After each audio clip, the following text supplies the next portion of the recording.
So the value of the Sustainable Pathways project was it tried to answer questions that we didn't have answers to yet on whether classic interventions that are being touted for emissions reduction had a positive or negative effect on farm profit and production.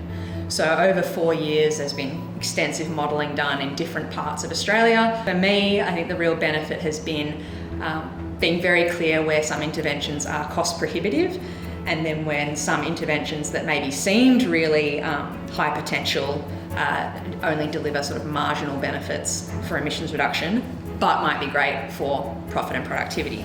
I think what I am most proud of for this project is the extent to which the researchers have lent into the challenge of communication, as well as extending some of the really high value scientific insights that they've developed. So not only has this project published over 15 peer-reviewed articles, but they've also lent into regular webinars through YouTube, and about 5 of those have reached over 300,000 views online for topics around profit, production and soil carbon, profit, production and emissions on farm. So clearly there's a hunger for some answers here, to find out where it makes sense and where it doesn't for producers, and they've done a really good job of that. Looking forward, we've got 3 levy investments in key priority areas for the red meat panel, and a particular note to the grass-fed peak body around interrogating both emissions factors and sequestration factors in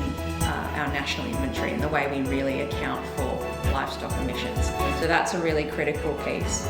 The second area, which we're excited about and we'll see some value over the next 10 years, is we're making a $300,000 investment annually in Australia's largest cooperative research council for net zero ag emissions. And that is leveraging $87 million worth of federal funds for a collective partnership total of $300 million that we can tap into.